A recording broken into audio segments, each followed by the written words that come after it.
Nagulat ako nang malaman kong pilit akong pinapaalis ng aking mga anak sa negosyo naming pamilya.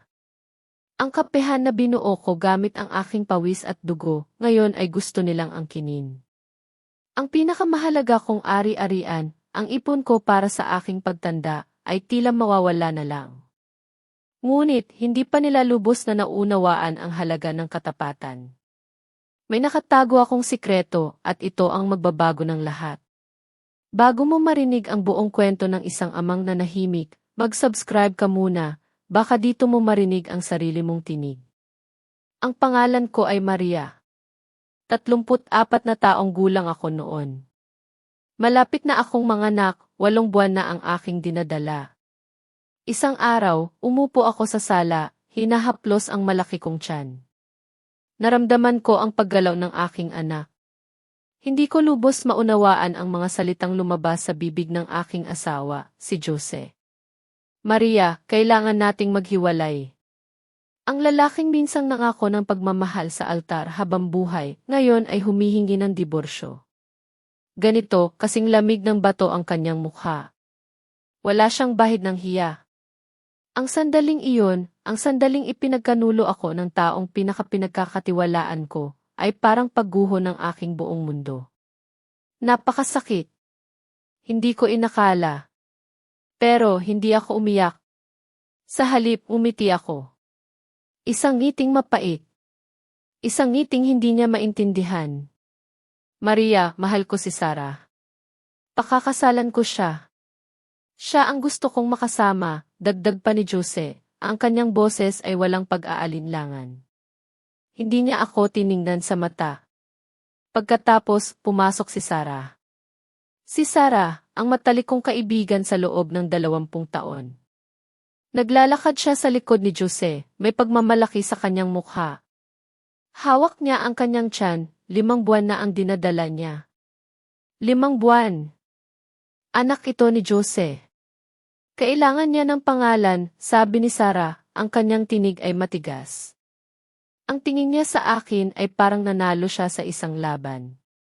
Ang laban na ako ang talunan. Inabot sa akin ni Jose ang isang sobre. Isang puting sobre. Sa loob nito, naroon ang kasunduan sa paghihiwalay. Pirmahan mo na lang. Manatili ka sa apartment bilang kompensasyon, sabi ni Jose. Parang pabor pa ang ibinibigay niya sa akin. Ang bahay na pinagsamahan namin. Ang bahay na akala ko ay magiging tahanan namin ng aking anak. Hawak ko ang ballpen. Nanginginig ang aking kamay. Tumingin ako kay Jose. Saka kay Sarah. Ang aking mga mata ay tuyo. Walang luha. Wala akong naramdaman kundi isang malalim na sakit. At galit. Isang galit na nagpapalamig sa dugo. Sa halip na magmakaawa. Sa halip na sumigaw. Tiningnan ko silang dalawa. At pinirmahan ko agad. Pinirmahan ko kaagad. Ang papel na magtatapos sa aming pagiging mag-asawa. Ang papel na maglalagay ng hangganan sa 3 taong pinaniwalaan kong pagmamahalan. Ngayon, bakit ko ginawa iyon? Bakit ako ngumiti? Bakit ko pinirmahan kaagad? Pagkaalis nila, nanatili akong nakaupo sa sofa. Nag-iisa. Ang bahay ay biglang lumamig. Hinaplos ko ang aking tiyan. Nagtanong ang aking anak sa loob ng aking sinapupunan. Anak ko, matagal na ang kwento bago dumating ang araw na ito, bulong ko. Magsisimula tayo sa simula. Sa panahon na akala ko, ako ang pinakamagandang babae sa kanyang paningin. At doon nagsimula ang aking paggunita. Noong una, kami ni Jose, parang pelikula ang aming pag-ibig. 3 taon na ang nakalipas mula nang kami ay ikasal. Isang araw, sa isang kapehan, nagkasalubong ang aming mga mata. Ako noon ang manager doon. Siya naman, isang bagong customer. Simula noon, naging mabilis ang lahat. Tila tadhana ang naglapit sa amin. Naaalala ko pa.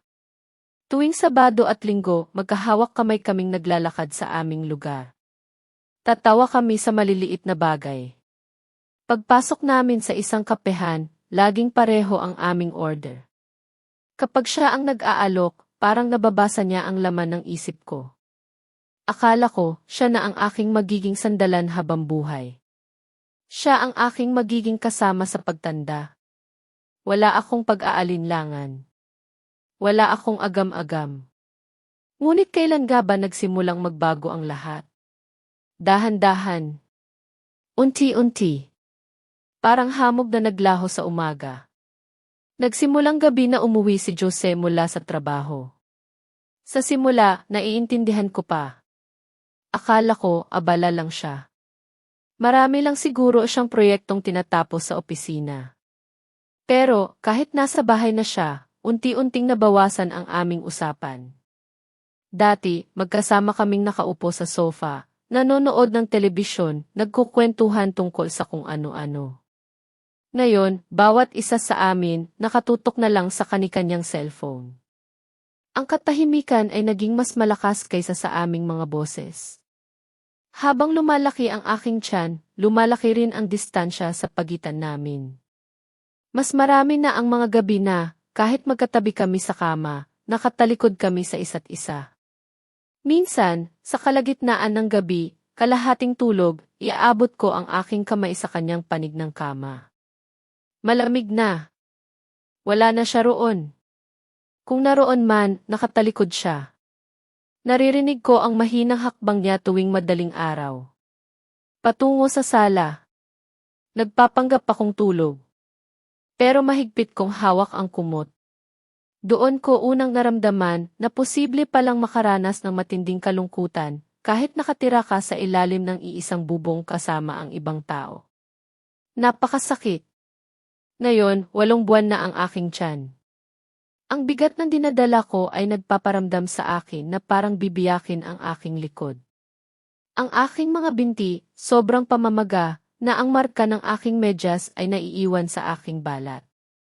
Ang tanging nag-aalaga sa akin sa aking kalagayan ay hindi si Jose, kundi ang aking nanay at tatay.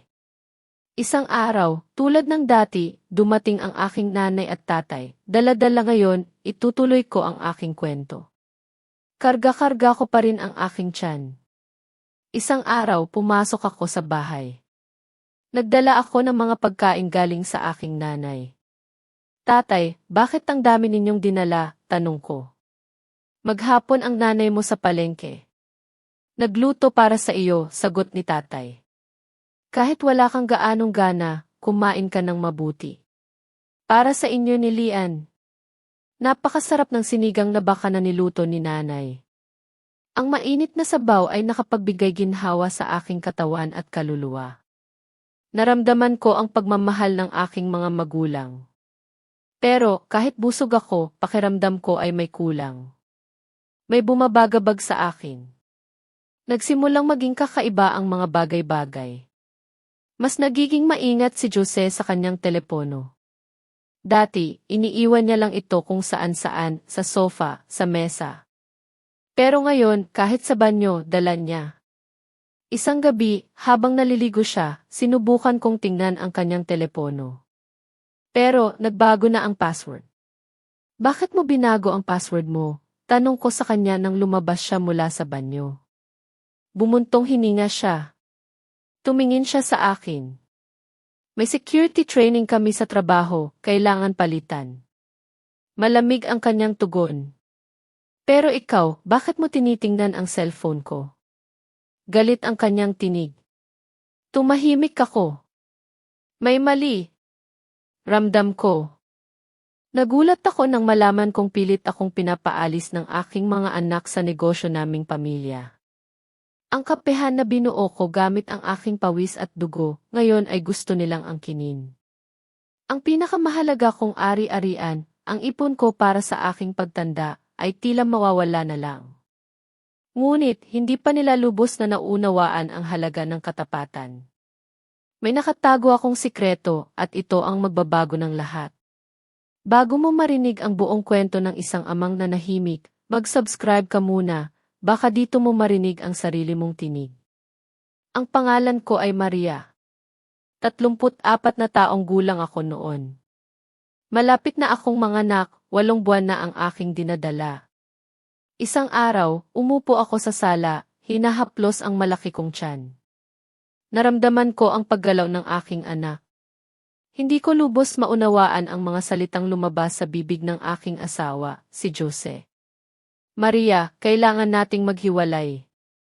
Ang lalaking minsang nangako ng pagmamahal sa altar habang buhay, ngayon ay humihingi ng diborsyo. Ganito, kasing lamig ng bato ang kanyang mukha.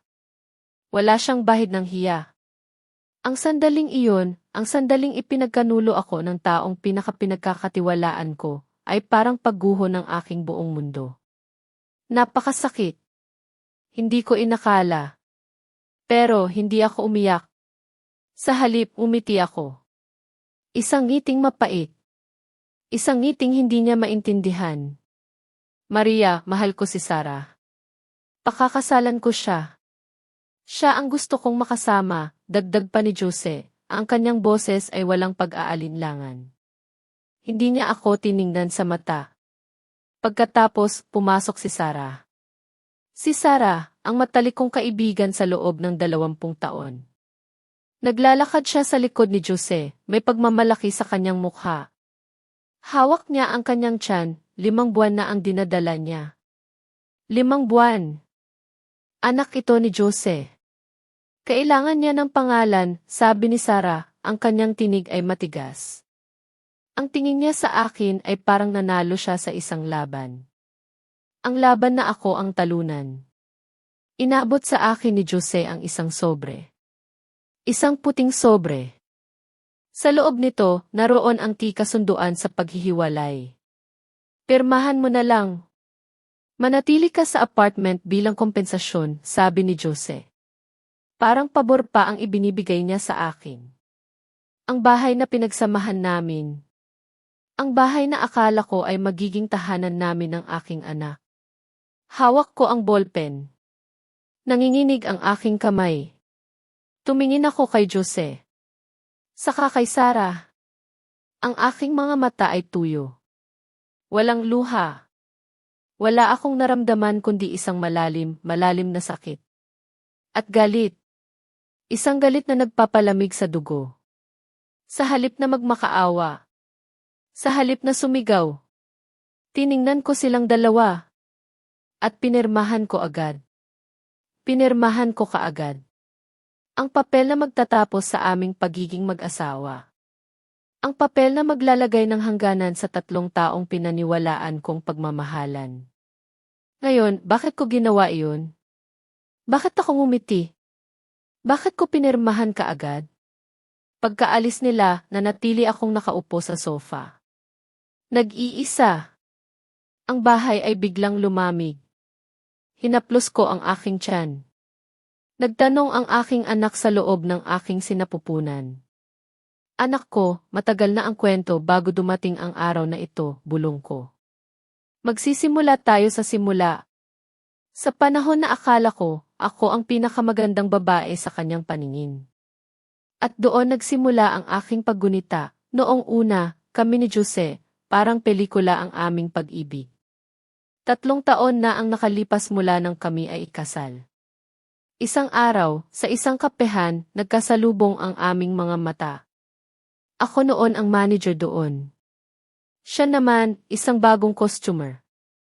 Simula noon, naging mabilis ang lahat. Tila tadhana ang naglapit sa amin. Naaalala ko pa.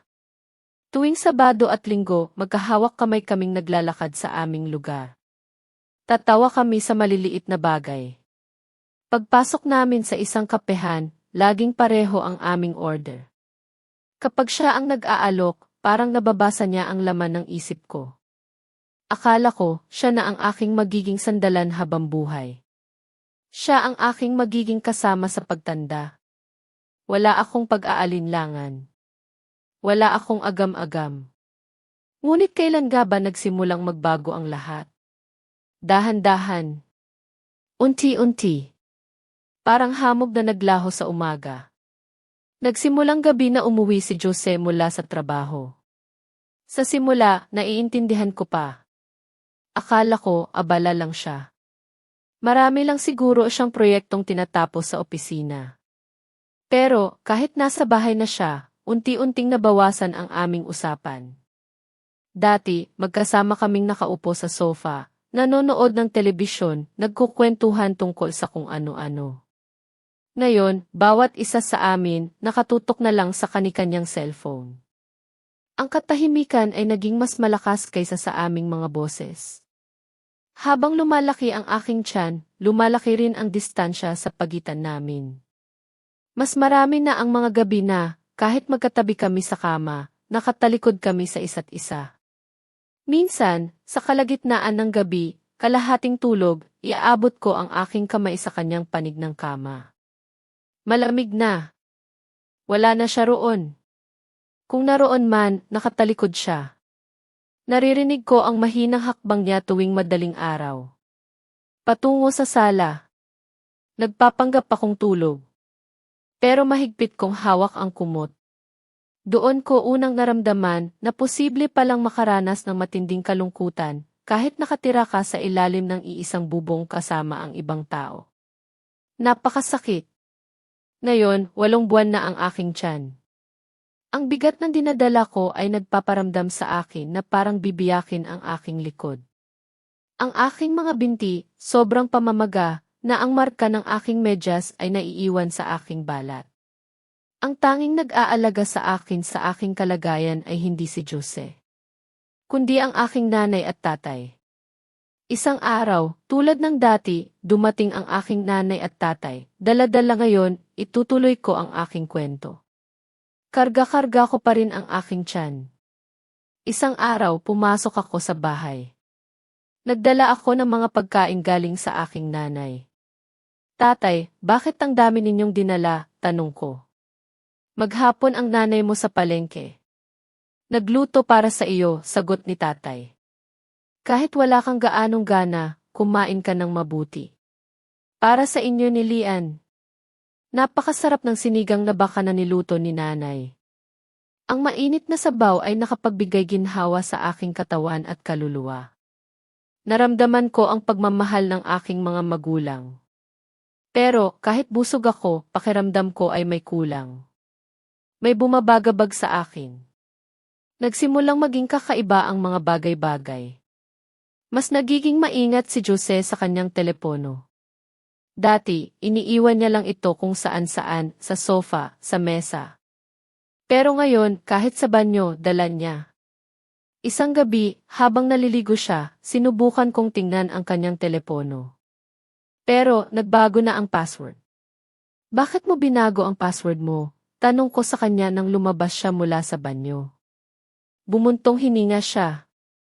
Tumingin siya sa akin.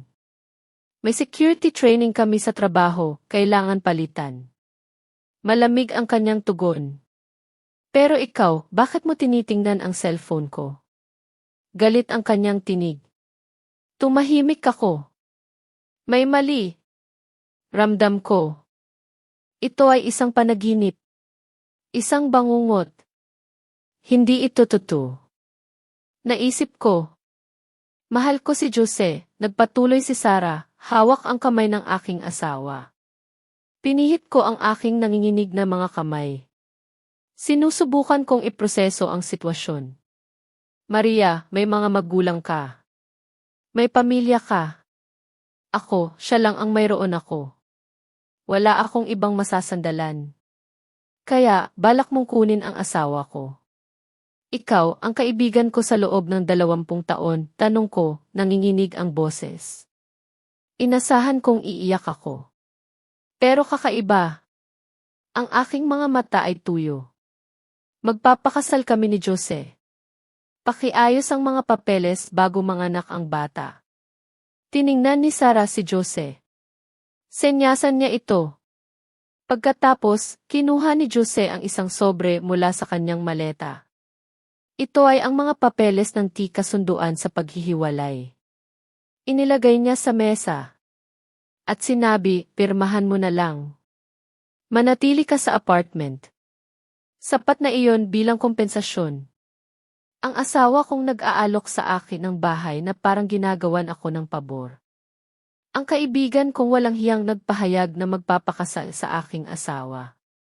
Ang 2 taong pinakapinagkatiwalaan ko sa aking buhay. Humihingi ng diborsyo. Nang may kayabangan. Ang pagtataksil ng 2 ay nagpalamig sa aking dugo. Naramdaman ko ang isang apoy na nagliliyab sa aking kalooban. Ngunit kabalintunaan, ang aking isip ay lalong lumamig. Sa gabing iyon, pagkaalis nila, nanatili akong nakaupo sa sofa sa sala. Nang matagal, gumalaw ang bata sa aking tiyan. Hinaplos ko ang aking tiyan. Anong katangahan, anak? Naghintay si mama ng sorpresa. Patawarin mo ako, aking munting lian, bulong ko. 20 taon. Iyon ang tagal ng aming pagkakaibigan ni Sarah. Nagkakilala kami sa high school. Pinagsasaluhan namin ang aming merienda sa recess. Sabay kaming umiyak sa araw ng aming graduation. Ngayong matatanda na kami, lagi kaming nagbabati tuwing kaarawan. Nagbibigayan ng payo tungkol sa aming mga relasyon. Kapag may naghiwalay sa nobyo, sabay kaming umiiyak habang umiinom.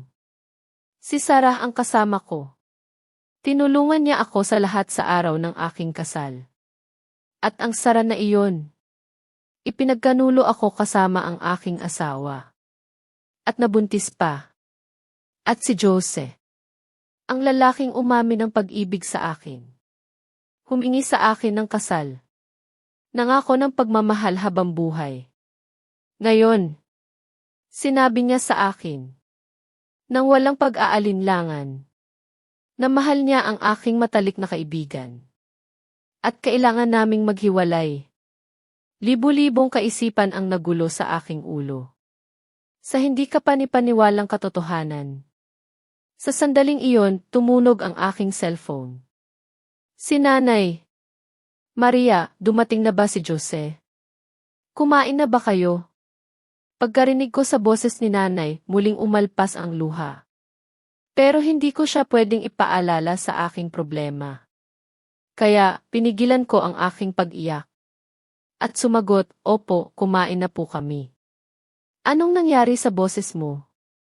May problema ba? Wala po. Medyo pagod lang po ako.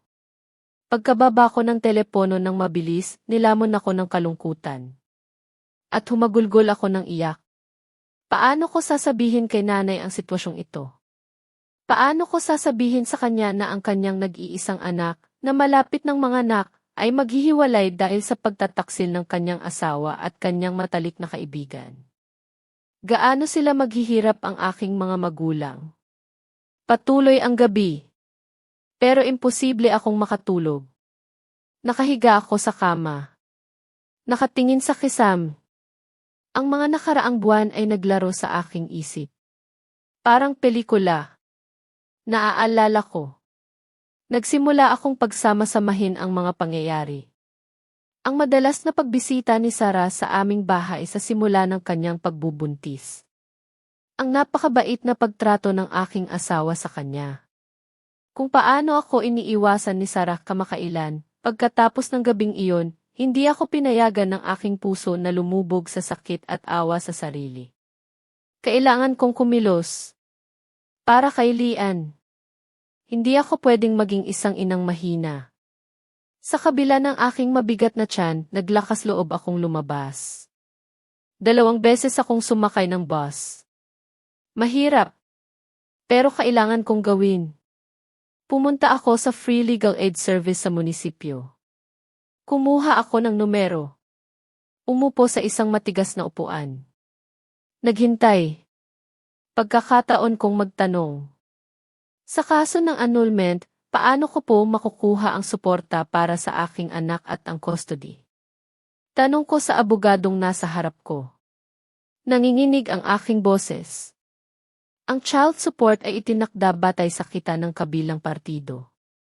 Tungkol naman sa custody, karaniwang ibinibigay ito sa direktang nangangalaga sa bata, paliwanag niya. Maingat akong nagtala sa aking kwaderno. Ang bahay na inalok ni Jose hindi sapat. Para mabuhay kami ni Lian, kailangan ko ng higit pa. Kailangan kong siguraduhin ang aming kinabukasan. Pag-uwi ko, binuksan ko ang aking kwaderno. Inayos ko ang mga karagdagang kondisyon na aking hihingin. Ang paglilipat ng pag-aari ng apartment sa aking pangalan. Ganap. Ang buwanang allowance para sa aking anak na 30,000 piso. At ang ganap na pagtalikod ni Jose sa kanyang patria potestad o karapatang maging ama. Kahit nanginginig ang aking kamay, isinulat ko ang bawat salita ng malinaw. Ito ang aking laban. Hindi ito paghihiganti, kundi pagprotekta sa akin at sa aking anak. Ilang araw pa.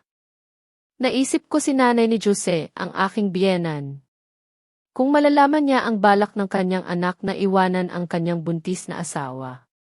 Ang kanyang apo na malapit ng isilang. Sigurado akong makikialam siya. Baka makatulong din siya sa mga utang. Kaya naman, nagpunta ako sa bahay nila. Pagbaba ko ng bus at pagpasok sa kalye nila, napansin ko. Nagbago ang tanawin. Ang damuhan sa harap ng bakuran, magulo. Mahaba. Ang mga halaman sa hagdanan, tuyo.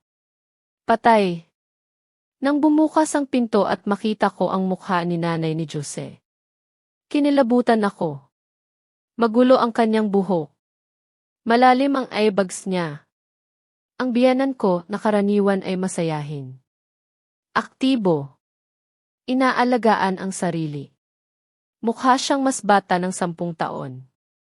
Ngayon, ibang-iba. Ang kanyang mukha ay nangayayat.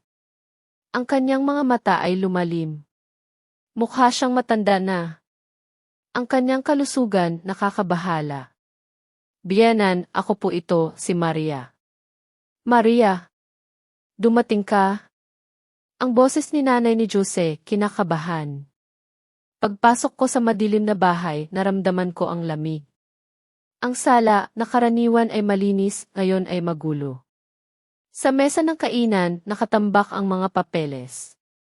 Biyenan, may nangyari po ba? Tanong ko. Bumuntong hininga si nanay ni Jose. Bumagsak siya sa sofa. Ang kanyang mga mata ay lumuluha. Nanginginig ang kanyang boses. Ang totoo, Maria, sabi niya. Sinabi sa akin ni Jose na kailangan niya ng pera. Kaya ipinagpautang ko ang bahay na ito. Binigyan ko siya ng 7,000,000 piso. Sabi niya, ibabalik niya ito ng doble kapag tumaas ang shares. Pinakiusapan niya ako na huwag sabihin sa iyo. 7,000,000 piso. Hindi ako makapaniwala. Ipinagpautang niya ang bahay na iyon. Ang bahay na pinagsamahan nila habang buhay. Kinuha ni nanay ni Jose ang isa pang dokumento mula sa drawer. Ang mga salitang kiproseso ng pagpapautang AC bahay ay nakalagay doon. 3 buwan na raw siyang hindi nakakabayad ng interes. Malapit na nilang kunin ang bahay. Sa edad kong ito, mapupunta ako sa kalye, nabasag ang boses ni nanay ni Jose. 3,500,000 at 7,000,000. Halos 10,500,000 piso. Hindi pa sapat ang pagtataksil. Ngayon, bundok na utang. Siya ba talaga ang Jose na kilala ko? Sa bus, pabalik sa bahay, tumingin ako sa bintana. Lumulubog na ang araw. Ang langit na kulay kahel, na karaniwan ay maganda, ngayon ay nakakalungkot. Hinaplos ko ang aking tiyan. Naisip ko, isang kabuang 10,500,000 piso na utang. Isang biyenan na malapit nang mawalan ng tirahan. Ang pagtataksil ng aking asawa. Ang pagtataksil ng aking kaibigan, si Sarah. Lahat ay magulo. Parang isang buhol ng sinulid. Kalasin ang buhol na iyon. Mukhang imposible. Pagdating ko sa bahay, umupo ako sa sofa sa walang lamang sala. Naisip ko ng matagal. Nagulat ako sa tunog ng aking cellphone. Si Jose. Napirmahan mo na ba? Huwag mo nang patagalin ito. Tapusin na natin. Kinakausap ko ang nanay mo, sabi ko. At ano ngayon, sagot niya. Nag-aalala siya dahil malapit nang kunin ang bahay niya. Saan mo ginastos ang 7 milyong piso na kinuha mo sa pagpapautang ng bahay niya? Bukod pa rito, may natanggap akong paunawa sa utang na 3,500,000 piso. Ano ba ang ginagawa mo? Sa kabilang linya, walang sinabi si Jose. Alam ba ni Sarah ang lahat ng ito? At gusto pa rin niyang pakasalan ka? Wala ka nang pakialam doon. Pirmahan mo na lang ang mga papeles. Iyon lang. Biglang ibinaba ni Jose ang telepono. Tiningnan ko ang mga papeles ng kasunduan sa paghihiwalay na inilagay niya sa mesa. Kailangan ko bang magtiis para sa aking anak na malapit ng isilang? O kailangan ko bang pirmahan para sa aking sarili at sa aking anak? Naglaban ang mga kaisipan. Pero malinaw ang sagot. Isang biyenan na walang pera at malapit nang mawalan ng tirahan na gustong manirahan kasama ko. Isang asawa na may utang na higit sa 10 milyong piso. At kasama ang aking matalik na kaibigan. Kapag mas iniisip ko, mas nagiging malinaw. Ang annulment ang tanging paraan para maprotektahan kami ni Lian. Ipa-annul ko. At sisiguraduhin kong babayaran nila ang lahat ng sakit na idinulot nila sa akin. 2 linggo pagkatapos kong pirmahan ang kasunduan sa paghihiwalay. Isang madaling araw, nagising ako na may kakaibang pakiramdam. Pananakit sa aking tiyan. Sa simula, hindi ko pinansin. Narinig ko na karaniwan ang Braxton Hicks contractions sa huling bahagi ng pagbubuntis. Sinubukan kong matulog muli. Pero lalong lumakas ang sakit. Naramdaman ko na regular ang pagitan. Tiningnan ko ang orasan. 3:00 ng madaling araw. Nanginig ang aking mga labi. Tumayo ako mula sa kama. Lumabas sa sala, hawak ang aking tiyan. Sa sandaling iyon, naramdaman ko ang isang mainit na likido na dumadaloy sa aking mga binti. Pumutok na ang aking panubigan. Kumaba ang aking puso ng napakalakas. Dumating na ang oras. Oras na para makilala ang aking anak. Nanginginig ang aking mga kamay. At ang puso ko ay punong-puno ng takot at pananabik. Nanginginig ang aking mga kamay nang tawagan ko si nanay. Nanay, sa tingin ko, manganganak na po ako. Pumutok na po ang panubigan ko. Ano? Pupunta ako dyan ngayon din. Gigisingin ko ang tatay mo. Pupunta kami. Ang boses ni nanay gulat. Iwan mong bukas ang pinto. Huwag kang gagalaw. Umupo ka lang at hintayin kami. Pagkababa ko ng telepono, kinuha ko ang bag ng ospital na inihanda ko na. Ginawa ko ito kung sakaling kailanganin. Mayroon itong damit panloob. Mga tuwalya. Sanitary napkins. Damit para sa bata. Ang aking vizi. Buti na lang. Plano ko ang lahat. Nang buksan ko ang pangunahing pinto para lumabas, may isa pang contraction. Sobrang sakit. Naramdaman ko na napahawak ako sa rehas upang hindi ako matumba. Malamig na pawis ang dumaloy sa aking noo. Ang pagitan ng mga contraction ay lalong umikli. Mga 20 minuto pagkatapos, dumating ang kotse ni tatay. Dali-daling bumaba si nanay. Inalalayan niya ako. Si tatay, habang binubuksan ang pinto ng kotse, patuloy na nagtatanong kung maayos lang ako. Halata na nagising sila nang nagmamadali. Nakapajama sila sa ilalim ng kanilang jacket. Kalma, Maria. Masakit ba ng sobra? Tanong ni nanay. Opo, nanay. Bilisan natin. Lalo pong lumalapit ang mga contraction, sagot ko. Ang biyahe papunta sa ospital ay tila walang katapusan. Ang biyahe na karaniwang kalahating oras, naging parang habang buhay. Sa bawat contraction, mahigpit akong humawak sa hawakan ng pinto. Ang aking mga kuko ay tumutukod sa aking palad. Kinakabahan si tatay. Hinahampas niya ang manibela sa bawat traffic light. Tatay, kalma lang po. Pwede po tayong bumagal, sabi ko. Ano? Kailangan nating bilisan. Nahihirapan ang anak ko. Ang boses ni tatay nanginginig. Hindi ko pa siya nakitang ganito kinakabahan. Pagdating namin sa ospital, isinakay ako sa wheelchair. Diretso sa delivery room. Sinuri ako ng doktor. Tumango siya. Malaki na ang dilation ng cervix, mga 8 sentimetro. Malapit ka ng manganak. Lakasan ang loob. Ang sakit. Lalong lumakas. Pakiramdam ko, napunit ang buong katawan ko. Akala ko, mabibiyak ang aking likod. Hindi ko inakala na may ganoong klase ng sakit. Mahigpit na hawak ni nanay ang aking kamay. Ang kanyang kamay ay basang-basa rin ng pawis. Sige, Maria, konti pa. Magaling ka. Dinaanan ko rin ito para sa iyo, sabi ni nanay. Nanay, masakit po talaga, umiiyak kong sabi. Alam ko, anak, pero tiisin mo lang. Lalabas na ang bata. Hindi ko alam kung ilang oras ang lumipas. Nawalan ako ng konsepto ng oras. Umire ako. Huminga. Yumar ulit. Walang tigil. Sa bawat sabihin ng komadrona, magaling ka. Konti pa, umire ako ng buong lakas. Pakiramdam ko, naubusan ako ng enerhiya. Bigla, narinig ko ang iyak ng isang sanggol. Ang pinakamagandang tunog sa mundo. Sa sandaling iyon, tila nawala ang lahat ng sakit. Congratulations, isang malusog na lalaki, sabi ng nurse. Timbang niya ay 3.2 kilo. Inilagay ng nurse ang bata sa aking dibdib. Ang kanyang maliit at namumulang mukha. Ang kanyang balat na kulubot. Sarado ang mga mata. Ang kanyang ilong at maliliit na labi. Ito ang pinakamagandang mukha sa mundo. Nagsimulang dumaloy ang luha sa aking mga pisngi.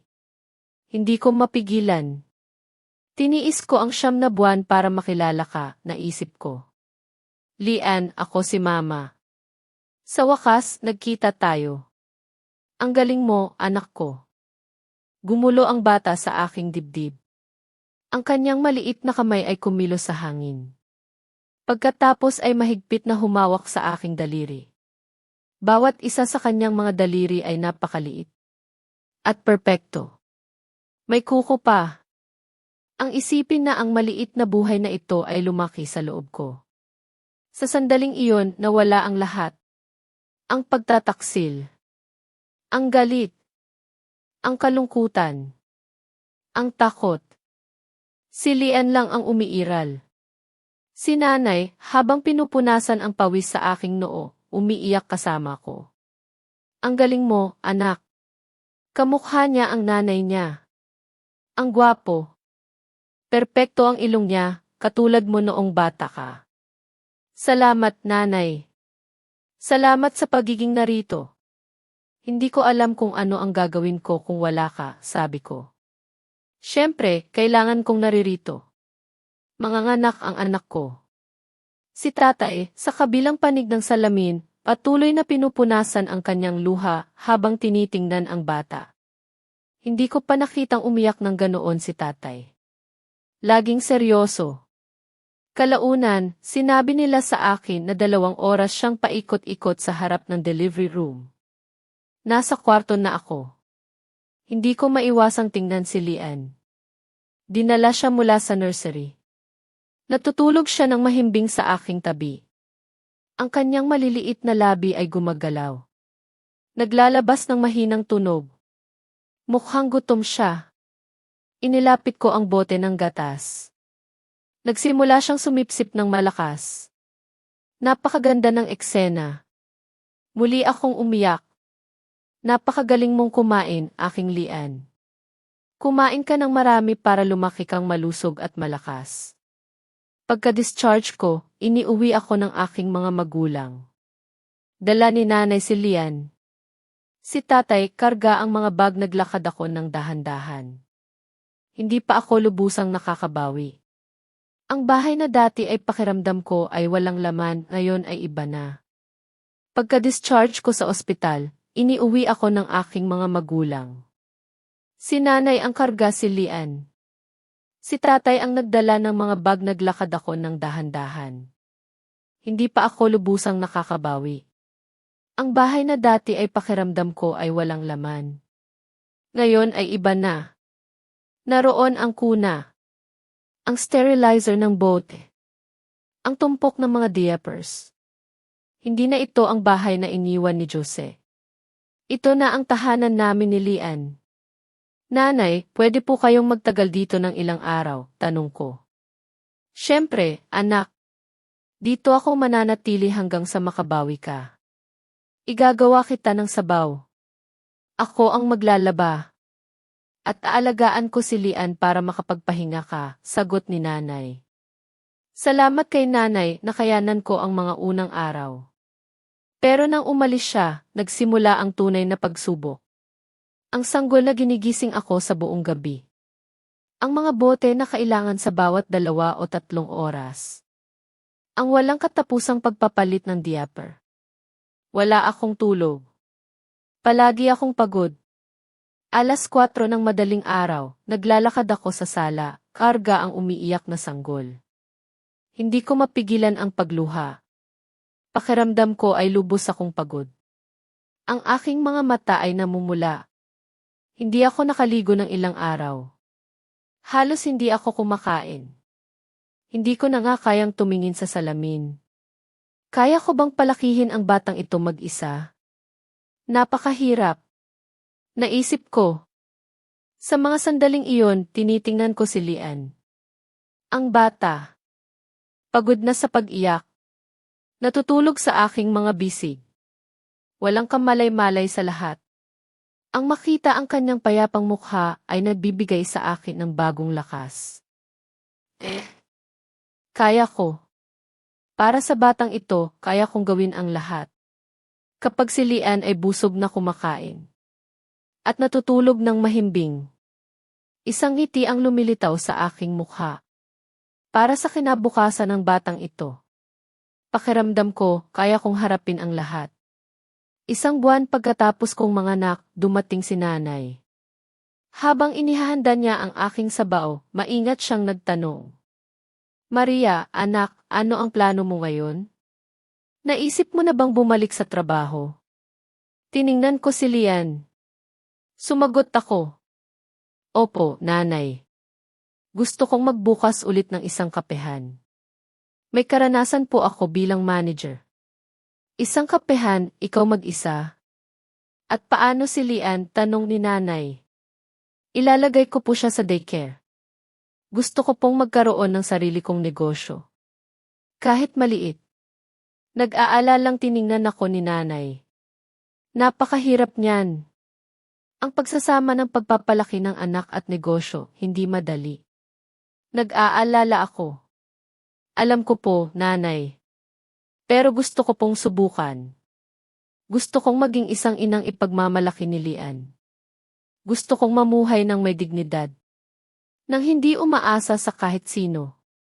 Bukod pa roon, hindi ko alam kung gaano katagal ko matatanggap ang child support. Tiningnan ako ni nanay ng tahimik. Nang matagal. Pagkatapos ay mahigpit niyang hinawakan ang aking kamay. Mainit ang kanyang kamay. Gawin mo ang gusto mong gawin, anak. Ang lugar sa ibabang palapag ng gusali ng tatay mo, magiging bakante sa susunod na buwan. Maaari kang magsimula ng iyong kapehan doon. Ang nanay mo at ako, laging nandito para sa iyo. Huwag kang mag-alala, sabi ni tatay.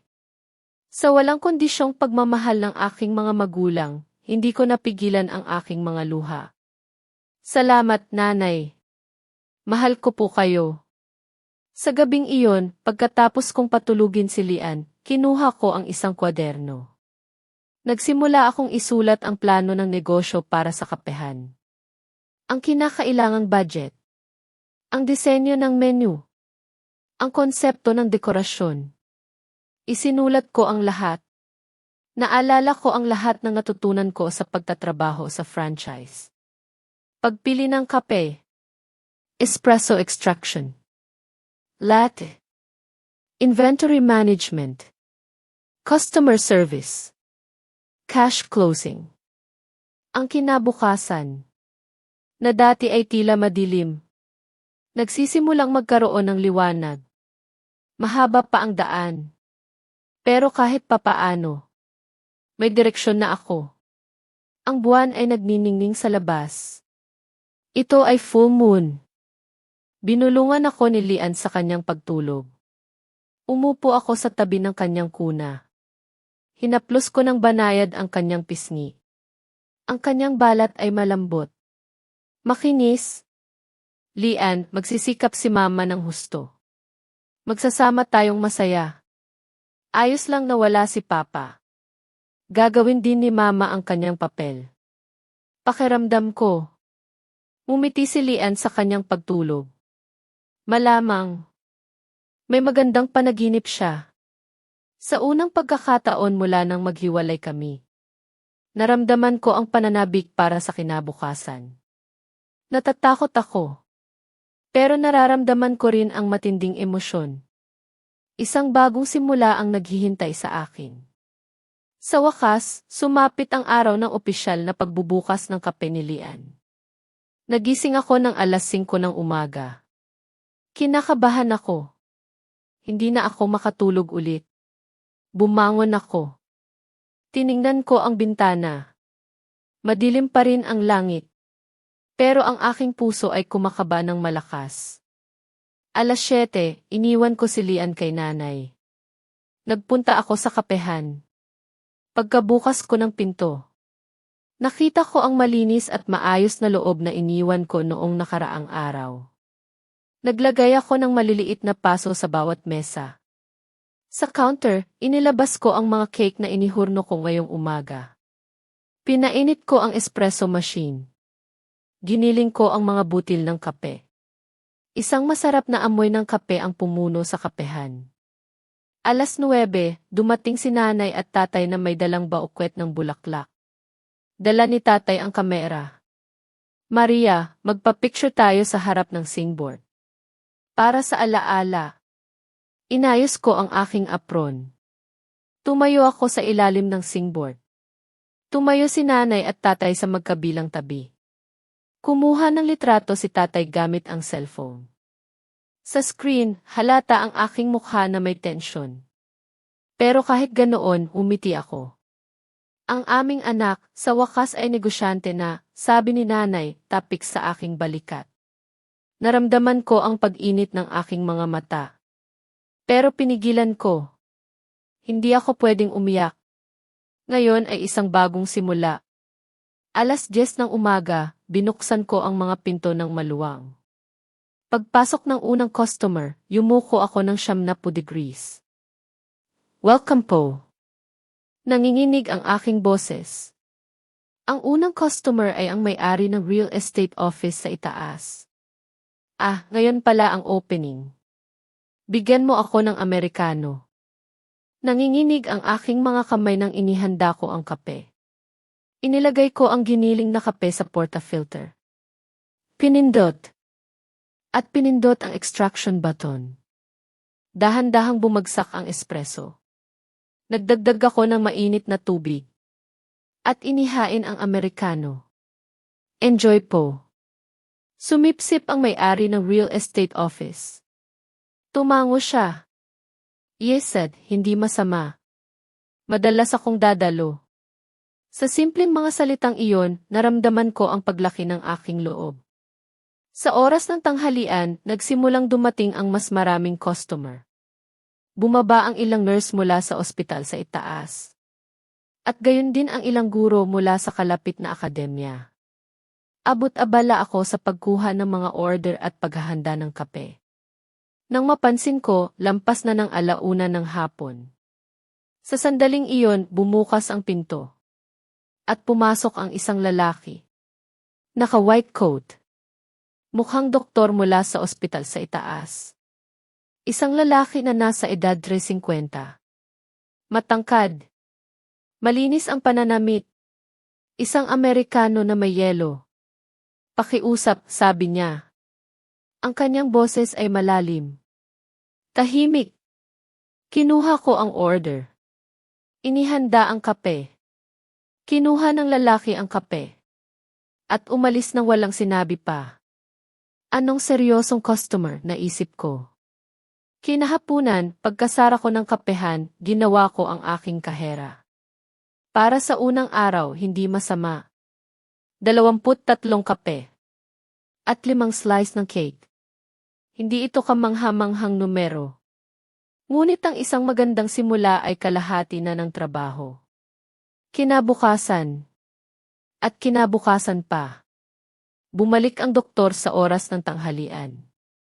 Laging pareho ang order. Isang Amerikano na may yelo. At laging umaalis ng walang sinabi.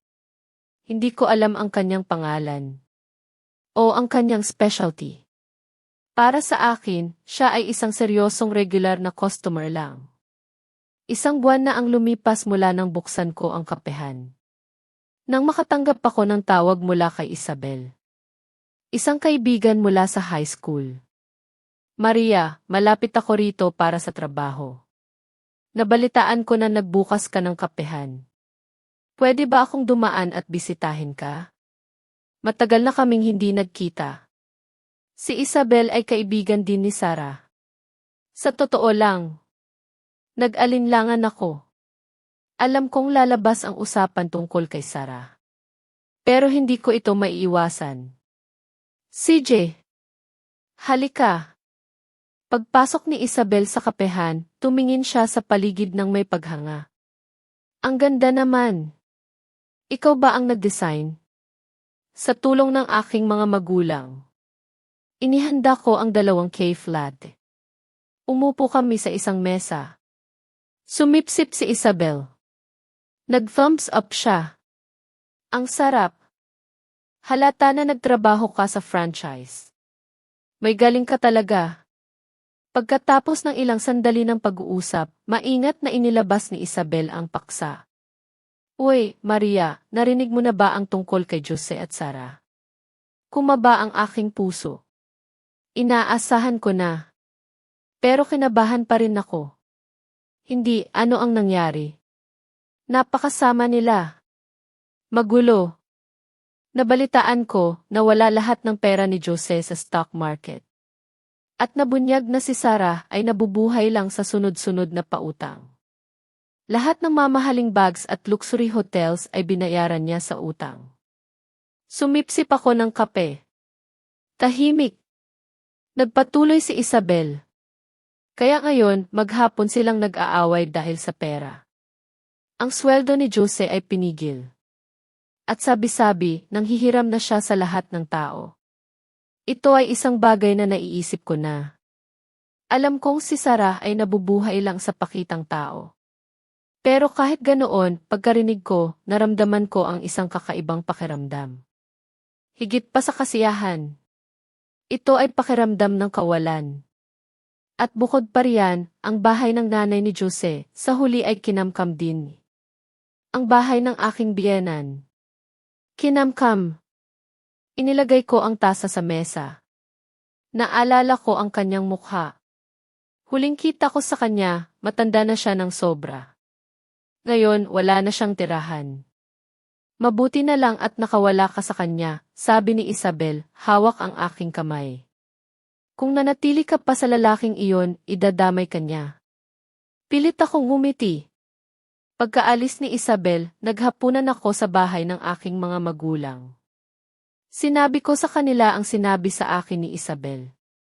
Sumisinghal si nanay. Ayan na nga. Sa huli, bawat isa ay anihin ang kanilang itinanim. Nanay, pinigilan ko siya. Inilapag ko ang kubyertos.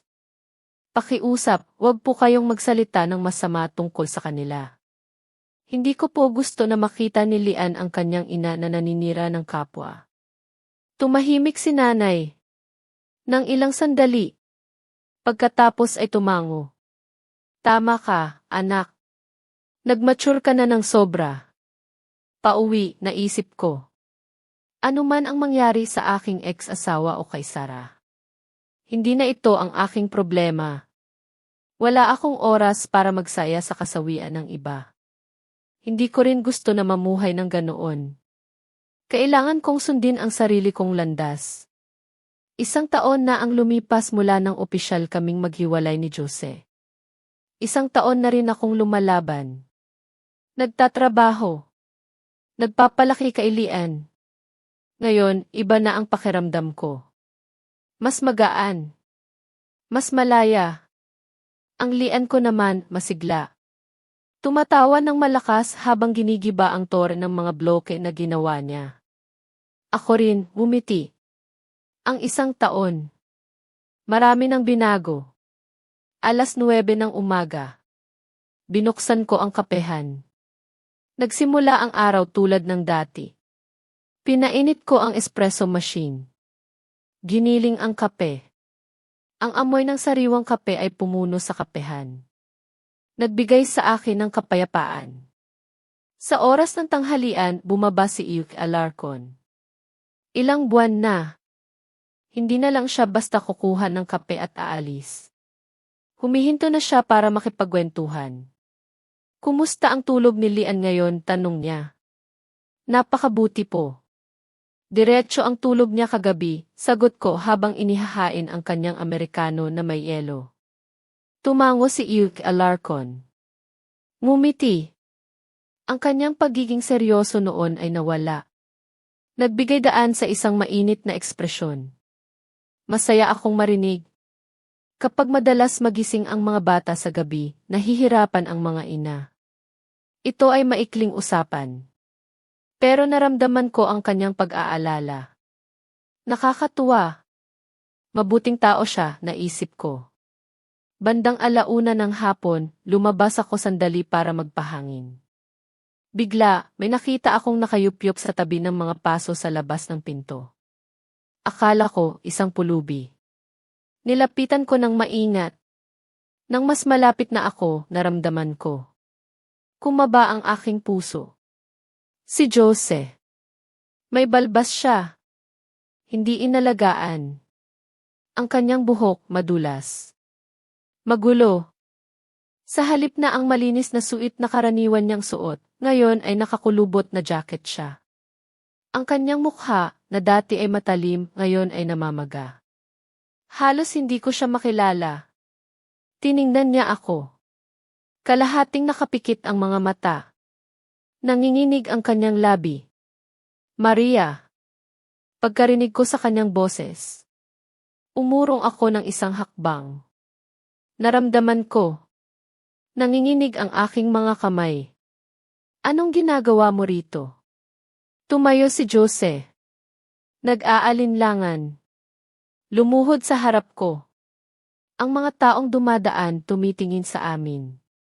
Naramdaman ko na parang nagniningas ang aking mukha. Tumayo ka. Nakatingin ang lahat. Maria, pakiusap, pakinggan mo ako. Ang mga mata ni Jose ay puno ng luha. Hindi ako makapaniwala. Ito ba ang lalaking 1 taon na ang nakakaraan? Nagbigay sa akin ng mga papeles ng diborsyo. Nang may kayabangan, pinagrus ko ang aking mga braso. Tiningnan ko siya ng malamig. Kung may sasabihin ka, bilisan mo. May trabaho ako. Yumuko si Jose. Nagsimulang magsalita. Nabasag ang kanyang boses. Ang anak ni Sarah, hindi ko anak. Hindi ako makapaniwala sa aking narinig. Anong sinasabi mo? Group B ako, si Sarah Group B, pero ang bata group ipinaliwanag sa amin ng doktor. Impossible. Nanginginig ang mga balikat ni Jose. Umiiyak siya. Nabalitaan ko may ex-nobyo si Sarah. Nabuntis siya bago sila maghiwalay. At ipinasa niya sa akin. Wala akong masabi. Magulo ang aking isip. Hindi ko inakala na kayang gawin ni Sarah ang ganoon. Pero sa parehong oras, kakaiba. Hindi ako nagulat. Nakilala ko na ang tunay niyang mukha. At ano naman sa akin, tanong ko ng malamig. Tumingala si Jose. Ang kanyang mga mata ay namumula. Nag-aaway kami ni Sarah araw-araw dahil sa bata. Kung sa iyo ba iyon o sa akin. Sa huli, umalis siya ng bahay. Ngayon, nasa proseso kami ng diborsyo. Dahil din sa mga utang. Utang. Nawala lahat ng pera ko sa stock market. Ang bahay ng nanay ko, kinamkam din umabot na ako sa puntong ng hiram sa mga loan sharks. Ang interes ay tumaas ng sobra. Mga utang sa credit card. Mga pautang. Wala na akong mahihiraman ng pera. Hinampas ni Jose ang kanyang noo sa lupa. Narinig ko ang malakas na tunog ng kanyang noo sa semento. Hindi ba tayo pwedeng magsimulang muli? Anak ko si Lian. Hindi. Bigyan mo ako ng huling pagkakataon. Mahigpit kong kinagat ang aking labi. Kinuyom ang aking mga kamao. Hanggang sa tumusok ang mga kuko ko sa aking palad. Galit na galit ako. Ang lalaking 1 taon na ang nakakaraan. Humingi ng diborsyo. Nang may kayabangan. Hawak ang kamay ni Sarah.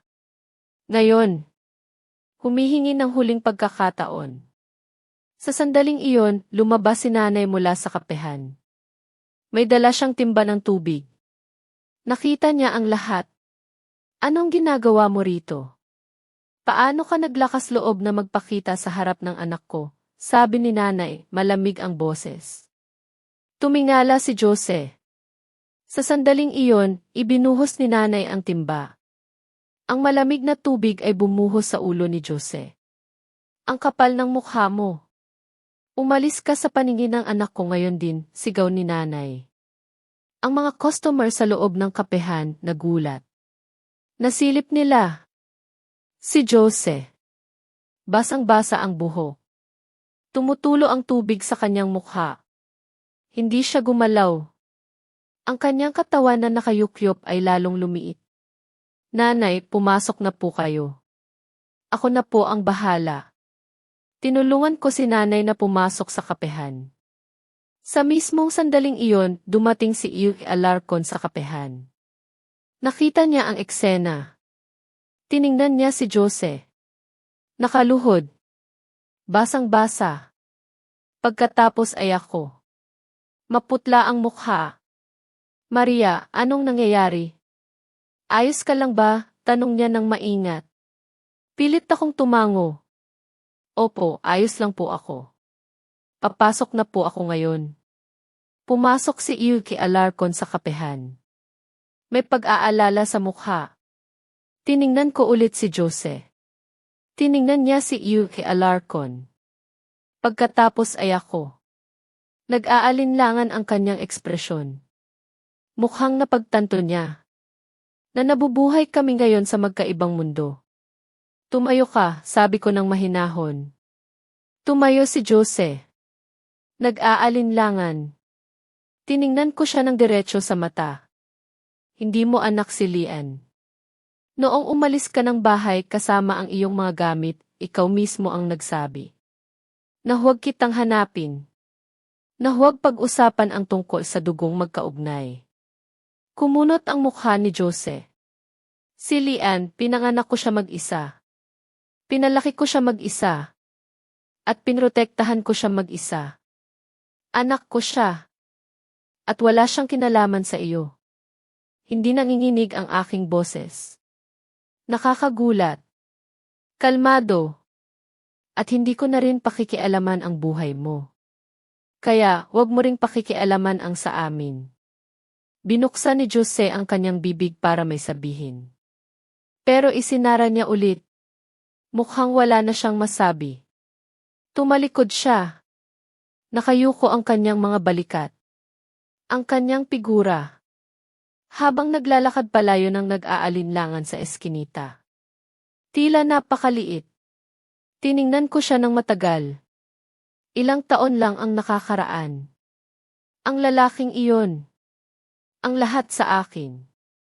Akala ko magsasama kami habang buhay. Pero ngayon wala akong naramdaman. Hindi galit. Hindi awa. Wala. Pumasok ako sa kapehan. Huminga ng malalim. Lumapit sa akin si nanay. May pag-aalala sa mukha. Maria, ayos ka lang ba? Opo, nanay. Ngayon, tapos na talaga, sagot ko ng nakangiti. Totoo iyon. Si Eve Alarcon ay nasa counter. Naghihintay sa akin. Talaga, ayos ka lang ba? Mukha kang pagod na pagod. Ngayon, dapat kang magsara ng maaga. At magpahinga. Hindi po, ayos lang po ako. Inihain ko ang kape ng nakangiti. Kinuha ni Eve Alarcon ang kape. Pero nanatili pa siya roon ng matagal. Nakakabilib ka. Ano? Ikaw mag-isa ang nagpapatakbo ng kapehan? Pinapalaki mo ang iyong anak. At pagkatapos ng ganoong sitwasyon, hindi ka bumagsak. Hindi ko sana kaya. Sinabi niya ng may taos pusong pagmamahal. Namula ako. Yumuko ako. Naku, nakasanayan na po. Ginawa ko po ito para kay Lian. Tumango si Eve Alarcon. Ngumiti. Habang walang customer, sumandal ako sa counter. Tumingin ako sa bintana. Nakita ko ang eskinita kung saan nawala si Jose. Kakaiba. Hindi ako umiyak. Sa halip, naramdaman ko ang malaking kaginhawaan sa aking dibdib. Parang lahat ng natitirang damdamin mula sa nakaraang taon ay nalinis. Kinahapunan, kinuha ko si Lian sa daycare. Pagkakita niya sa akin, tumakbo siya papalapit. Niyakap ako. Niyakap niya ang aking liig ng kanyang maliliit na bisig. Mama! Lian ko. Niyakap ko siya ng mahigpit.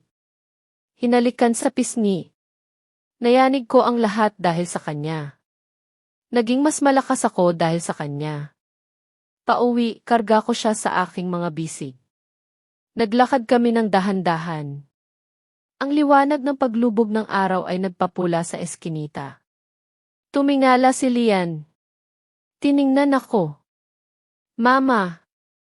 Ang salitang iyon. Mama! Nagbalik sa akin sa buhay. Ngumiti si Lian ng masaya. Ako rin, ngumiti. Sa isang taon mula nang maghiwalay kami. Maraming nangyari. Mahirap. Malungkot. Walang pag-asa. Pero sa sandaling ito, masaya ako. Sa pagpapaalam ko kay Jose ngayon, naramdaman ko na sa wakas. Nagpaalam na ako sa nakaraan. Hindi ko alam kung ano ang idudulot ng hinaharap. Pero ngayon, alam ko na hindi ako nag-iisa.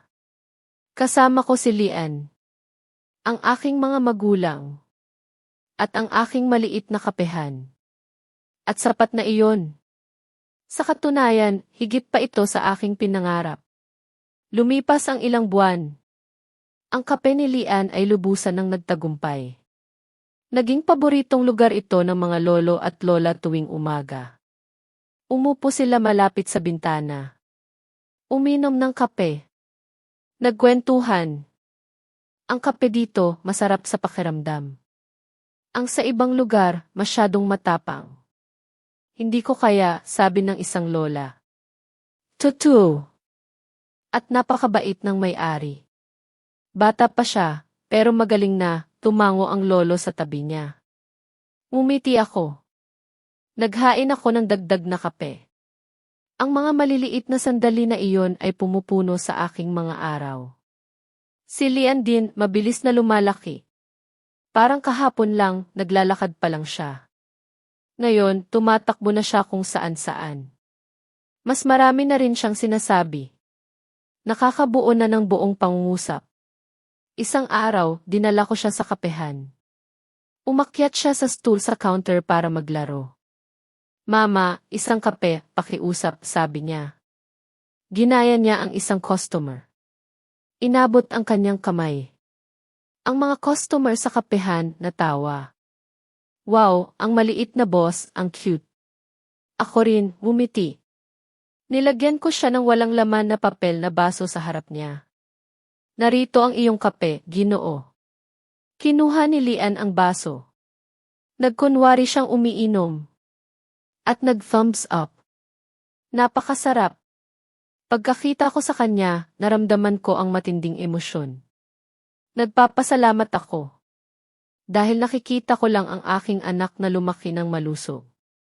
Ang aking relasyon kay Rick Alarcon. Unti-unti ring lumalalim. Isang gabi, biglang nilagnat si Lian. Umabot sa 39 degrees. Natakot ako ng sobra. Lampas na ng alas 10 ng gabi. Hindi ko alam kung saan ako pupunta. Nanginginig ang aking mga kamay nang tawagan ko siya. Nag-alinlangan akong abalahin siya. Pero, ang kwento ni Maria ay nagtatapos dito. Ano sa palagay ninyo ang naging desisyon ni Maria? May gagawin ba kayong iba kung kayo ang nasa kanyang posisyon? Mangyaring ibahagi ang inyong mga saloobin sa comment section. Binabasa ko po ang bawat isa. Kung ang kwentong ito ay nagpabago sa inyong pananaw o nagbigay ng anumang emosyon sa inyo, huwag ninyong kalimutang mag-iwan ng like. Ibahagi ito sa taong pinaniniwalaan ninyong maaantig din. At mag-subscribe sa channel na Tahimik na Ama para hindi ninyo mapalampas ang mga susunod pang kwento na puno ng hiwaga. Magkita-kita tayo sa susunod na kwento at baka sa susunod kayo na ang magiging bida.